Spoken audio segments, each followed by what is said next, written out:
Alright y'all, welcome back to the channel and do some more slug testing, and today I've got a rather interesting combination to try out. These slugs in this particular shotgun have shown us some great results in the past, but with this choke combo, I'm not really so certain that we're going to see that same kind of result. So far, it has yet to really show us anything great, and it's actually made several of our results worse, so I guess we'll see what happens with these slugs in this setup today through this combo. But as for the slugs we're running today, I brought out some more of the Herter's rifled slugs. They are a 20 gauge, 2 3/4 inch, 3/4 ounce rifled slug at 1600 feet per second. We've tested these previously, and like I just mentioned, they've shown us some great results. If you don't know, Herter's is just the in-house brand for Cabela's and Bass Pro, but they're essentially just a Winchester shell. They're loaded by Winchester, and they are essentially just a Super X, just put in a different box. However, in my experience, these Herter's loads have outperformed the Super X as far as accuracy goes, so we'll see what happens with this combo. As for the setup we're running them through, I brought out my Stevens 301 20 gauge, just your basic single shot smooth bore 26-inch barrel, but we're running a Carlson's rifled choke tube in here today. Previously, when we tested those slugs through this 301, we were using just a stock flush improved cylinder, and as far as rifled slugs go, those are probably the 301's favorite. We were pretty easily getting 3-inch or better groups at 100 yards. This rifle choke, on the other hand, has yet to show us anything good in 20 gauge in particular. The 12 gauge, little bit different story, but I think this is going to be a pretty decent test. If this choke does terribly with these slugs, then we know it probably comes down to the choke and not the slugs or the shotgun. So we'll see what happens, but we've got a Nikon inline XR 3-9x40 on top. Technically, yeah, muzzleloader scope, but it works well on this platform also. And for a $200 single shot, it's a pretty good little slug gun. So hopefully we know the 301 and the Herters do well together, but the rifle choke is the newcomer to the party, so we'll see how it does. As for today's test, everything is set up the same as usual. We're going to shoot two groups, one at 50 and another at 100 yards, all of them through the chrono as well, so we can get our velocity. On one hand, I've got decent hopes that these slugs are going to continue to perform well, but it's going to come down to what that rifle choke does. If it does anything good for them at all, or if it kind of ruins our accuracy. We're going to find out one way or the other, so let's take our shots and see what we're able to get.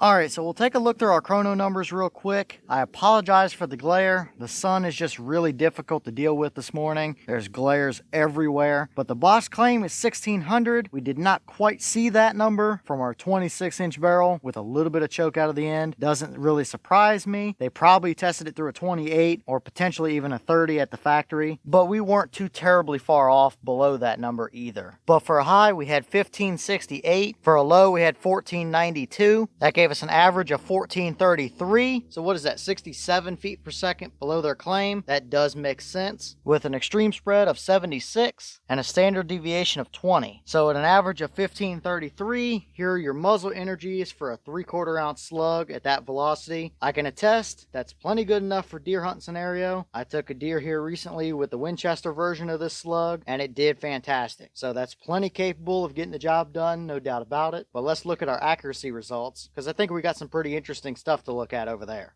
Okay, so here's our target, and we definitely see a little bit of interesting stuff going on here. We'll start over here on the left with our 50-yard group. The first shot was this one single one down here that was low. Maybe a little bit of a cold bore shot or something. I don't know. We saw something pretty similar happen over at 100 yards, so that very well could be the case. I felt great about all of the trigger pulls today, so I'm not concerned there at all. And obviously our next three shots were all just about touching each other right here at 50. That's perfectly adequate. No complaints from me at all on that. It's right about 1.25, so 1¼ inches, the best that I can measure with these kind of roughed in holes here. So a hair over an inch, I'll take that all day long. And right off the bat, we're already looking pretty decent through this rifled choke. I think that's probably about the same as we got with our improved cylinder at that same range with these slugs. But moving over to our 100-yard group, we still see a very nice spread going on here. Once again though, we strung one way over here to the very bottom right of the target. That was our first shot we took. I felt good about that trigger pull. The barrel did sit for 5, 6, 7 minutes while I moved the target and moved the camera setup and stuff like that out to 100 yards. So it did have time to cool off a little bit. Maybe it's a little more drastic of an impact shift with having that particular choke in it. Maybe that choke gets warm and swells up a little bit or something of that nature after a shot or two, and that shifts your point of impact. It's a possibility, I guess. But after that, I decided, well, we'll take 3 more shots and see what happens. The same as I did over there with our 50-yard group, and we see a very nice clump of them right here at 100. That's about what I expected to see if these slugs performed well through that particular choke. And out there at 100, those 3 shots were 1.72 inches. So we're under 2 inches at 100 yards with that kind of combo. Now, obviously, it would be a little larger of a group if we included that one first shot over here, as well as that first shot down here. But obviously, there's something different in those 2 shots. And I don't know that I would consider those part of the group. If you wanted to, it would obviously be a lot larger than that. But I think what we got there is pretty telling. And to be honest with you, that's the first test we've done with that Carlson's rifle choke where we actually saw a noticeable improvement. Going from about 3 inches at 100 with just an improved cylinder with these slugs down to under 2 inches. So still, these Herter slugs are the favorite of that 301, which is rather interesting because these are supposed to be the same as the Winchester Super X. They're loaded by the same people, they're the exact same specs, and a lot of times they even have Winchester stamped right on the head stamp of the shell. But clearly, these shoot better than the Winchester Super X slugs do in that particular shotgun. Even through a rifle choke, the Super X did not show us this kind of a result. So for whatever reason, in 20 gauge, if you want a rifled slug, it seems like the Herters are the safe bet. They've done well through an improved cylinder. They've done well through a rifled choke. Now I'm curious, do we run them through a modified choke or something like that and see if we can maybe even get better than that? That's clearly plenty good enough to take a deer with it out there, but now it's curiosity. Can we get even better out of them? So that's proof right there that with the right combo and the right slug, it seems like this rifle choke can perform well and can improve accuracy in the right scenario, which that's obviously what I was hoping to see, but I didn't know if we were actually going to get that coming into it or not. But that's, I guess, also proof that 20 gauge rifled slugs can legitimately be capable out to 100 yards as well with the right combination. So I'm liking what I'm seeing there, minus the weird impact shifts on the first shot. I don't really love that, but the legitimate groups that we got, I'd say is pretty impressive all things considered.